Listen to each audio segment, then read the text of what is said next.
प्यारे बच्चों नमस्कार। एनसीईआरटी मैथ क्लास 10th में आपका चैप्टर वृत्त चल रहा है, जिसमें पार्ट 3 आज लेकर आए हैं आपके बीच। पार्ट 3 में हम देखेंगे प्रश्नावली 10.2, जिसमें क्वेश्चन आपका वाइट बोर्ड पे है। तो समझिएगा, एक बिंदु Q से एक वृत्त पर स्पर्श रेखा की लंबाई 24 सेमी है तथा Q की केंद्र से दूरी 25 सेमी है। चलिए हम चित्र बनाते हैं कि एक बिंदु Q से एक वृत्त पर स्पर्श रेखा,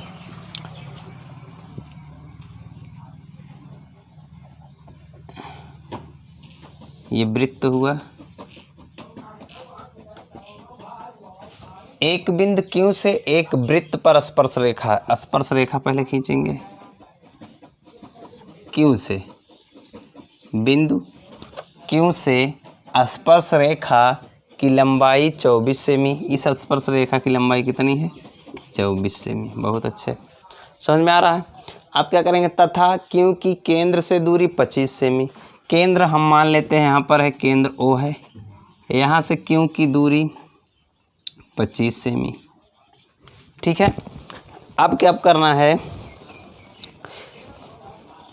वृत्त की त्रिज्या आपको बताना है, तो हमें क्या करना पड़ेगा? सबसे पहले हम इस बिंदु को मानते हैं कि माना ये जो वृत्त का जो स्पर्श बिंदु है वो P है और केंद्र O है। यदि, क्योंकि कारण सहित बताना है हमको ऑप्शन को, यदि स्पर्श बिंदु P और केंद्र O है तो OP वृत्त की क्या होगी बच्चों? OP वृत्त की क्या हो जाएगी? त्रिज्या होगी। OP को मिला दिया और वृत्त की त्रिज्या। आपको एक चीज़ पता होगी, स्पर्श रेखा से वृत्त के केंद्र पर डाला गया लंब, स्पर्श रेखा से वृत्त के केंद्र तक की दूरी क्या कहलाएगी? इस पर डाली गई लंब कहलाएगी। अर्थात यहाँ पर बनेगा 90 अंश। तो कोण बन गया हमारा समकोण। तो देखेंगे त्रिभुज PQR से आपको वृत्त की त्रिज्या निकालनी है। तो पता करिए त्रिज्या क्या है? P और O है, तो लगा देते हैं पाइथागोरस प्रमेय। पाइथागोरस प्रमेय से हम जो त्रिभुज होते हैं समकोण त्रिभुज, उसमें से भुजाओं को ज्ञात करते हैं। पाइथागोरस प्रमेय से क्या देखेंगे? होता है हमारा PO का स्क्वायर इक्वल टू, ये लंब है, ये कर्ण है और ये आधार है। अब हमको देखना है, लंब निकालना है, तो लंब क्या होगा? कर्ण से हमेशा छोटा होता है, तो कर्ण से हमेशा घटाते हैं, इसलिए हो जाएगा OQ square minus PQ square. तो चलिए PO स्क्वायर, OQ कितना आया बच्चों? 25 का स्क्वायर। PQ कितना दिया है? 24 का स्क्वायर। 25 में 625, 24 में क्या हो जाएगा? 576। अब दोनों को जब हम घटाएंगे तो क्या आ जाएगा? PO का स्क्वायर, यहाँ आया 9, यहाँ 4 और यहाँ पर 0, यानी 49 आ गया। तो यानी PO जब निकालेंगे तो अंडर रूट 49 यानी वर्गमूल 49। तो आपका आंसर आया बच्चों PO बराबर 7 सेमी।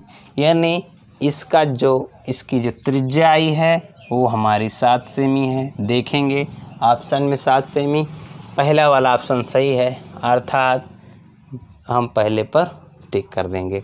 तो आप लोग समझ गए होंगे पहला क्वेश्चन। चलिए हम देखते हैं क्वेश्चन नंबर 2। चलिए देखते हैं। आकृति 10.11 यानी 10 चैप्टर की फिगर में हम देखेंगे, यदि TP और TQ देख सकते हैं, TP और TQ जैसा कि आपके एनसीईआरटी बुक में चित्र बना हुआ है, आप लोग किताब से देखते रहिए। TP और TQ केंद्र O वाले किसी वृत्त पर दो स्पर्श रेखाएं इस प्रकार हैं कि POQ 110 है तो पी टी क्यू बराबर है, यानी पी टी क्यू का मान ज्ञात करना है। तो आप सीधा ये समझिए कि यदि दो स्पर्श रेखाएं हों, ऐसे समझेंगे, यदि दो स्पर्श रेखाएं हों, यानी कि यहाँ पर कोण कितना बन रहा है 90 डिग्री पहले स्पर्श रेखा की, और दूसरे स्पर्श रेखा पर 90 डिग्री, यानी ये क्या हो गया 180 हो गया। और उसके बाद अब बचा क्या, ये एक प्रकार से चतुर्भुज बन रहा है, देख सकते हैं। जब ये आमने सामने कोण 180, तो ये भी आमने सामने 180 बनेंगे। तो अर्थात हम ऐसे लिख सकते हैं कि यदि स्पर्श रेखा है तो हम यहाँ लिख सकते हैं दिया है कोण P O Q equal to 110 और स्पर्श रेखा टीपी पर कोण टीपीओ इक्वल टू 90 और टीक्यूओ इक्वल टू हो जाएगा 90। आपको पता है कि स्पर्श रेखा पर जो केंद्र से होता है उस पर लंब होती है, तो कोण कितना बनेंगे 90, तो 90 हो गया। इस तरह से अगर भुजाएं देखा जाए तो 1 2 3 4 ये चतुर्भुज है, चतुर्भुज के चारों कोणों का योगफल 180 होता है। तो यहाँ से हम लिख सकते हैं, चतुर्भुज के नियम से लिखेंगे कोण टीपीओ प्लस कोण पीओक्यू प्लस कोण टीक्यूओ यानी पीओक्यू हमारा कोण हो गया पीओक्यू, और अगला क्या है कोण पीटीओ इक्वल टू 360। सबको पता है कि 4 भुजाएं 4 कोण, चारों मिलकर टोटल 360 बनते हैं। तो टीपीओ का मान यहाँ रखिए 90, पीओक्यू का मान रख दीजिए, पीओक्यू कहाँ पर है, पीओक्यू का मान 110। उसके बाद टीक्यूओ का कितना है, टीक्यूओ का भी 90 है। अब बच रहा है पीटीओ, इसको छोड़ देंगे, 360 ऐड कर दीजिए, कितना आया 180 यहाँ से हो गया, और ये 110 हुआ, यानी दोनों ऐड किया हमारे पास मिल गया, ये हो गया 290, 100 ये हो गया, और 90 10 290 यानी 290 प्लस पीटीओ बराबर 360, पीटीओ घटा दिया 360 माइनस 290, घटाने पर कितना आया 70, यानी आपके ऑप्शन में कहीं पे 70 है, तो हम बुक में देख सकते हैं ऑप्शन नंबर बी 70 है, तो बी वाला जो ऑप्शन होगा वो सही हो जाएगा। बी पर टिक कर दीजिए कि पीटीओ 70 है, ये आपका आंसर। चलिए बच्चों देखिए, दिया है आपके प्रश्न में है, यदि एक बिंदु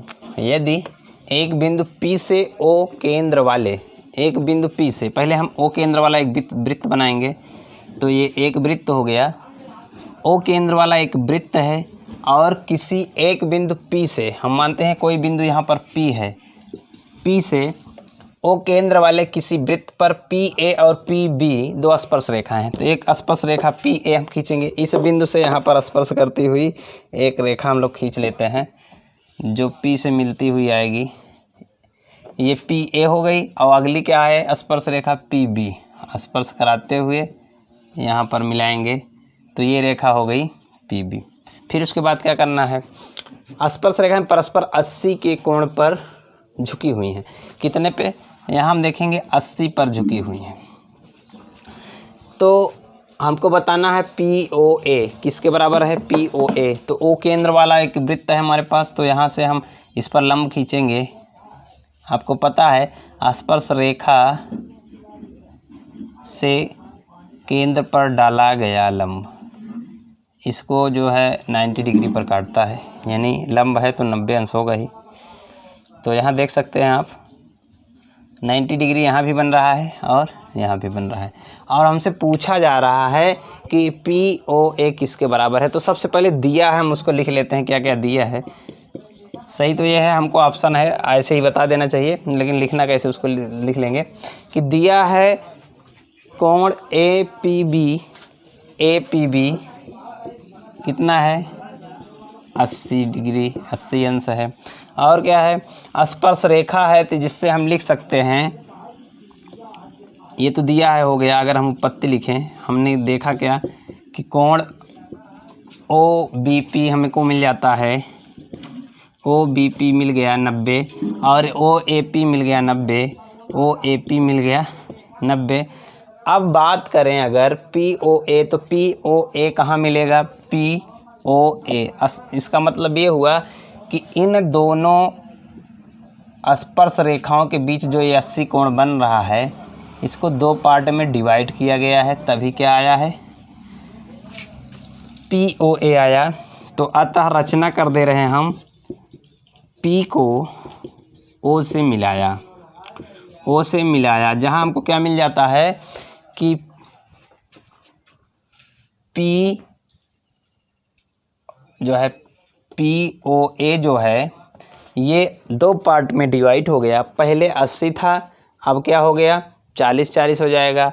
इसका मतलब ये है कि अगर हम बात करें BPO की, तो कोण BPO इक्वल टू 1/2 कोण APB, यानी 1/2 कोण APB, जो आपको पता है 1/2 APB 80, तो काट दिए 40 आ गया, यानी BPO कोण हमारा बन गया 40। अब जब आपको पता है ये 40 है और ये 90 है, तो हम यहाँ अगर इस त्रिभुज से देखेंगे, त्रिभुज PBO से अगर देखेंगे तो लिखेंगे हम त्रिभुज PBO से हमें क्या मिल जाता है, एक त्रिभुज बनता है और त्रिभुज के तीनों कोणों का योगफल 180 होता है। तो यहाँ से हम लिखेंगे कोण PBO प्लस कोण BOP प्लस OPB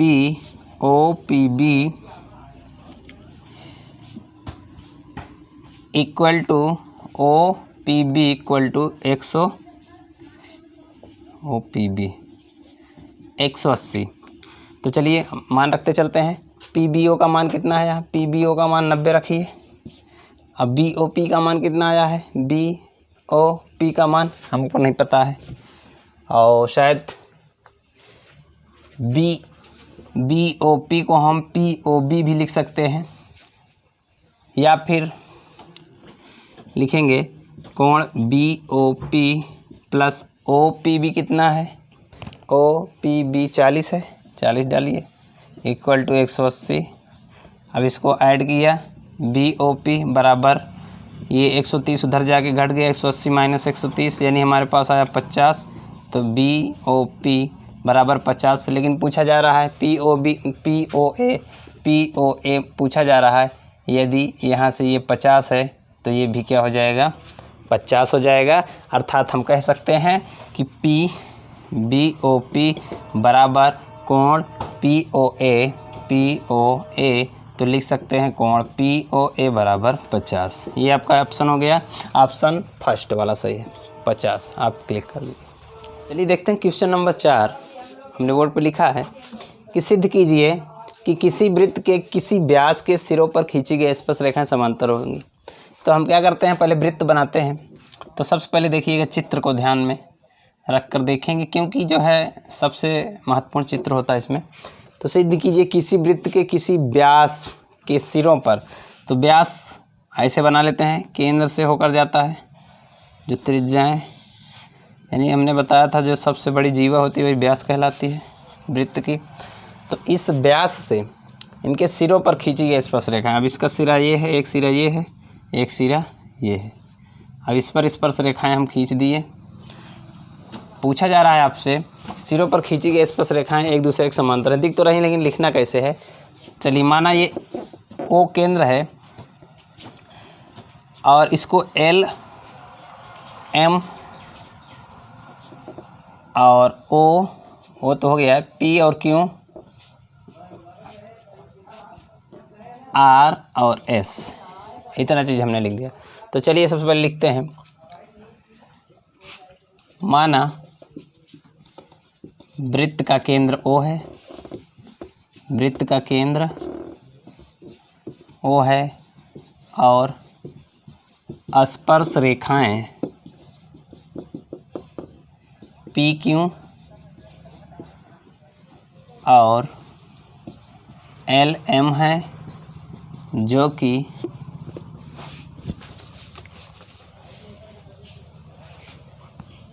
व्यास के सिरों पर खींची गई हैं। किस पे खींची गई हैं?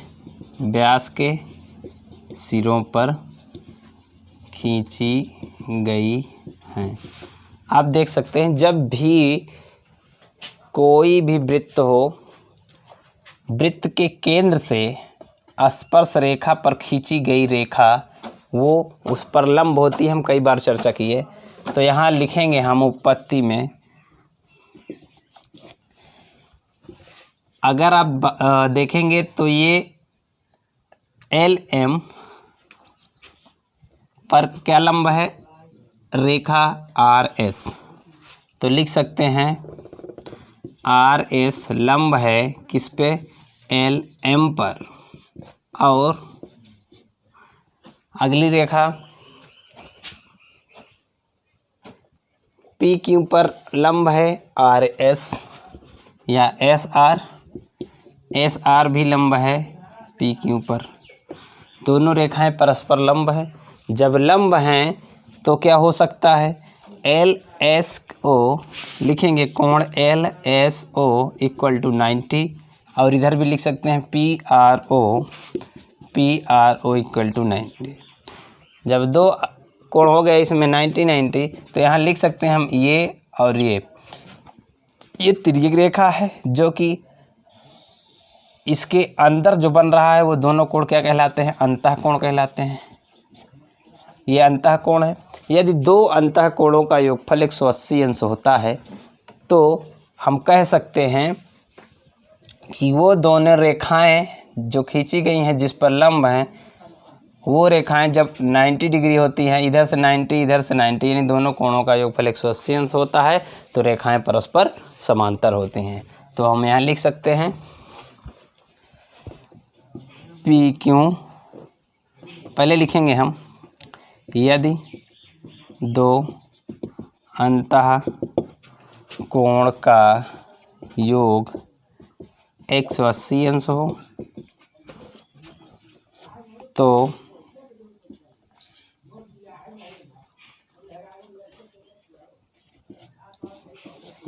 परस्पर रेखाएं एक दूसरे की समांतर होंगी। अतः पी क्यू समांतर होगी एल एम के। यही हमको प्रूव करना था। लिखना सिर्फ इतना ही है। सबसे महत्वपूर्ण इसमें आपका फिगर था। फिगर हमने बनाया और यदि दो रेखाएं हमने दिखा दिया परस्पर 90-90 हैं, तो दोनों का कोण जब 90-90 हो गया तो अंतःकोण 90-90 हो गया। यहाँ भी 90 यहाँ भी 90। तो यदि दोनों कोणों का योगफल 180 अंश हो गया तो ये रेखाएं दोनों परस्पर एक दूसरे के समांतर होंगी। चलिए इतना आप लोग करते रहिए, फिर अगले वीडियो में मिलेंगे। हम पार्ट 4 लेकर आएंगे। जो भी सवालें छुट्टी हैं, गर्मी बहुत है, आप लोग घर पर रह करके पढ़ते रहिए। नमस्कार।